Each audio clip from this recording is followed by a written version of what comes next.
Slingin Dirt with Staley, an in-depth conversation with the drivers themselves about the inner workings of a dirt track racer's world.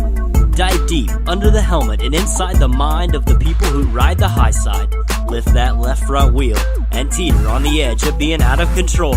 New Slingin Dirt with Staley starts now.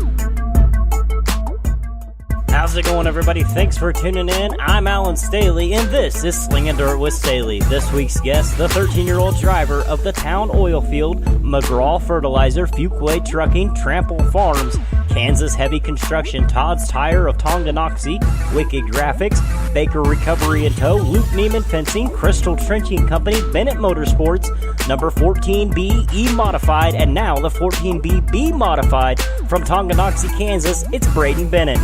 In just his first year behind the wheel, Brayden impressed all with his patient driving style and constant outgoing demeanor. This week's episode hits close to home for me, having seen Brayden's career kick off and blossom at an amazing rate.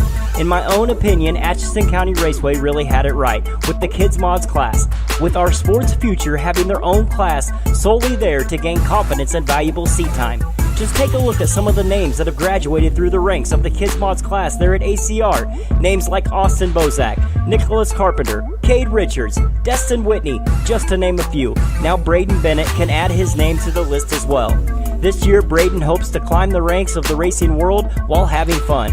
Hear all his stories and more on an all-new Slingin Dirt with Staley, starting right now.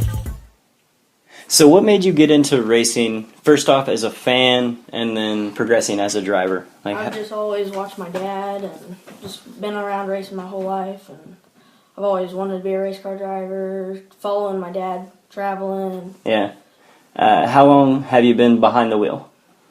7 races. 7 races. And where were those races at? I know there was a couple of them where you were the feature winner at Atchison County Raceway and Lakeside, I believe, right? Yes. How's the track record at Lakeside? Pretty slow at first, but after I came back from Atchison, started to pick up the pace, one race.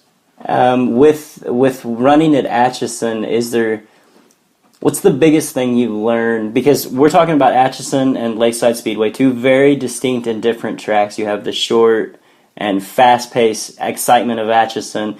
Lakeside, it's a little longer, it's a little stretched out.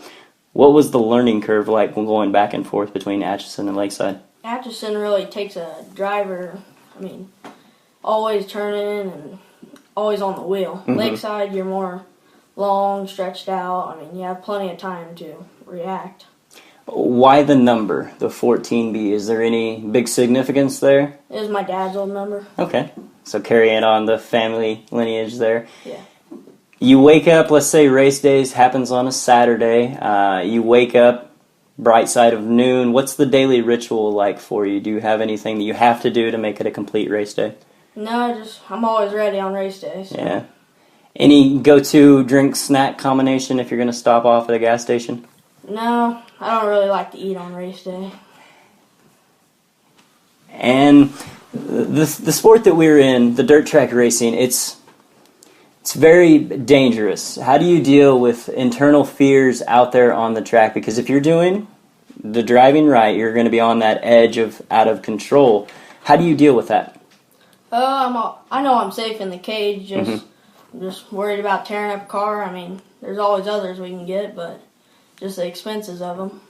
And along those lines of the expenses, we kind of skirt around the topic of this for good reason. It's the money of the sport. It is expensive. Sponsorships necessary, but it's the conundrum of needing a sponsor to put a car out on the track, but you need to put a car out on the track to get a sponsor. As a young man like yourself, how did you go about approaching the topic of sponsorships?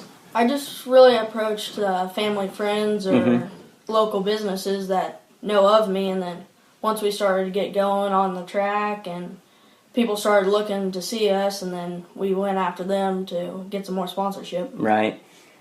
Average week during the race season, how much time are you spending working on the car?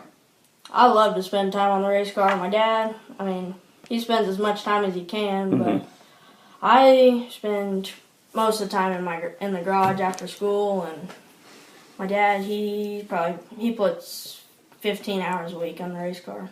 Now, same question, but during the off season, how much time are you spending? Are you going out and checking it like on a weekly basis, or are you just kind of, let's do everything as soon as the season's over and let it set till race season starts the next year? We usually like to spread it out over the whole race season, have plenty of time to do everything right. Right.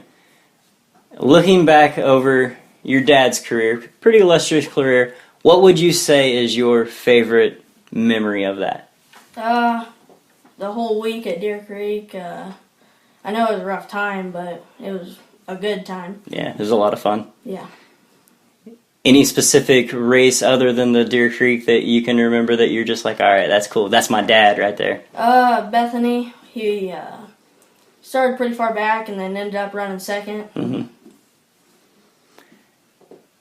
You're in school right now, 8th grade, and the race season quickly approaching. Where does the motivation come from? Because, I mean, you talk about the hours that you spent in the garage wrenching. You're in high school, so the weekend spent away, out-of-pocket expenses, it all adds up, takes its toll. Why do it? I just look back on, like, the year before, all the pictures, and remember all of the memories that we had racing and how much of a good time it is. Mm-hmm. Other drivers have referenced this before. You get behind the wheel and there's a sense of clarity. You don't think, you just react. Yeah. Can you elaborate on that for me? You don't really have time to think. I mean, you have your instinct of what you're going to do first and what the car is doing, so. Whenever you're out there on the track, when was the moment that you realized, I'm not just out here turning laps, I'm a competitor now? Once I started to get up in the pack and racing against people and on the front row at Lakeside, I mean, there's a pack of wolves right behind you. Yeah. You have to get up on the gas and go. It's kind of a make or break moment. Well, you standing, or not standing, but you're right there on the pole at Lakeside. You kind of compare it to a make or break situation.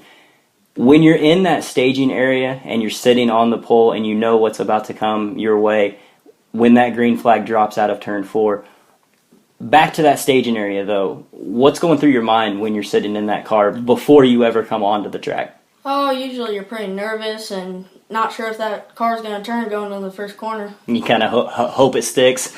5 laps left of the race. And racing is close. It's a lot of good competitors out there. Car's running good, getting better. Where do you want to be to put that car in victory lane? Do you want the lead, second, coming through the pack? How do you want to approach this with 5 laps left?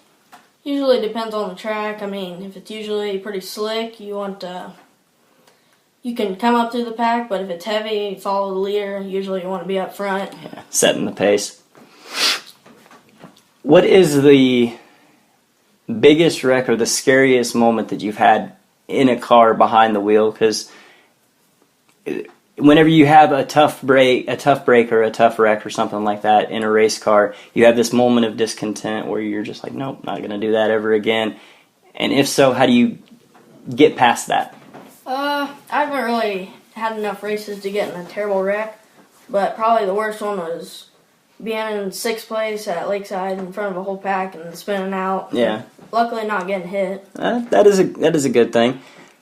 Competition or camaraderie? How are you going to view your opponents out there? Are you friends before you strap in, and then once you're out on the track, everything goes out the window, or is it just kind of, you're all just kind of friendly, trading secrets and stuff? Usually, yeah, in the pits you're friends, but on the track, no, you're competitors. Yeah, everything goes out the window once that green flag gets dropped. Yeah. Let's take it away from racing for a second. What is your ideal dream car? What do you want to go get groceries in here in about 5-10 years? First gen Dodge Cummins. He's a Dodge man. I don't know if we can carry on this. They're going to be making a movie about your life. The trials, tribulations, the ups, the downs, all of that. Hollywood is calling. They're making a movie. Who plays you? Any famous NASCAR driver, really. There you go. Is that the ultimate goal? NASCAR? The Yeah. ultimate goal? How do you see yourself getting to that level? Just usually keep on practicing and Yep. keep on driving and try to move up the list. And what is the list, if you don't mind me asking? Like, how do you see yourself climbing that ladder? Going from an E mod to a B mod, A mod, hopefully late models, and then NASCAR. There you go. Speaking of NASCAR, what is your Mount Rushmore of racing? It can be all NASCAR, all Formula One, a mix of both. It can be all dirt local drivers. Probably Christopher Bell. Christopher Bell's on it. All right, you got 3 more. I like Tony Stewart. There's a theme there. Christopher Bell, Tony Stewart is an open wheel theme. Maybe instead of late model, we can go the sprint car route. I like Brian Clausen too. Brian Clausen, yep. Can't argue with that one. And one more. What's your last one? Clint Boyer. Clint Boyer. Kind of a local guy around here. Emporia, Kansas, right? Yep. I thought it was just down the road. Let's get back to this NASCAR being the ultimate goal, because I kind of like this. I want to talk about it.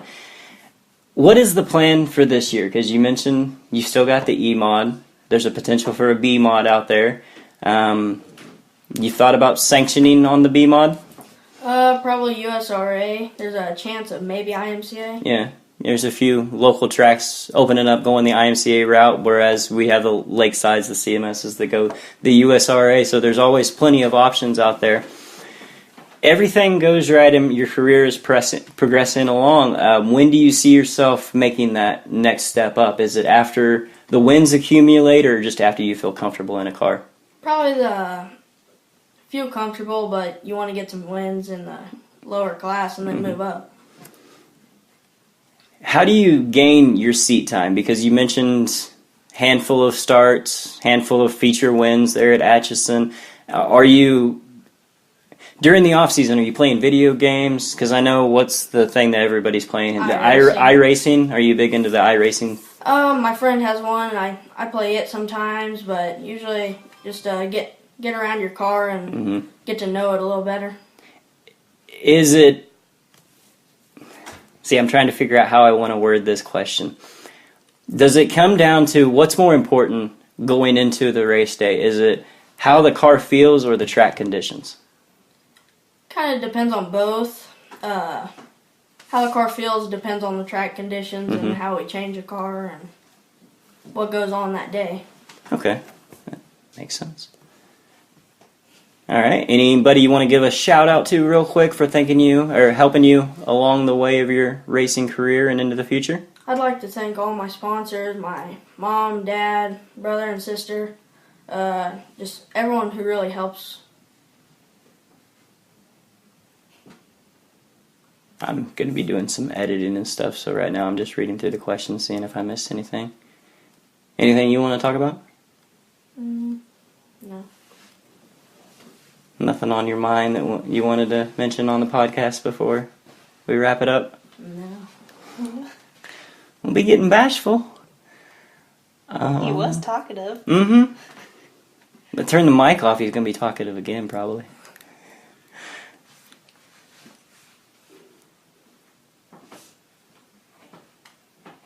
Alright, I got one. Why go the route of an E-mod? Why go the route of an open... If you're going to go open wheel, why not go a mini sprint or a micro or things like that? Why go the modified route? I've always been into modifieds because my dad's been racing modifieds. Yeah. I've never really I've never gotten a go-kart or nothing like that, just four-wheelers and stuff.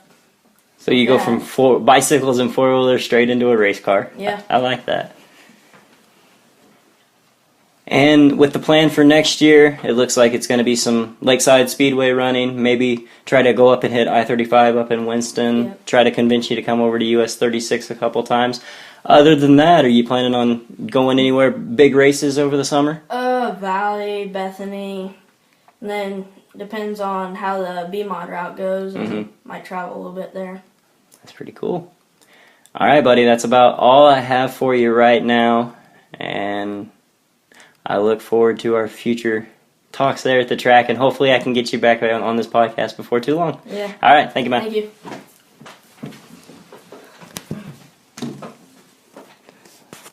Oh, man, I forgot to record.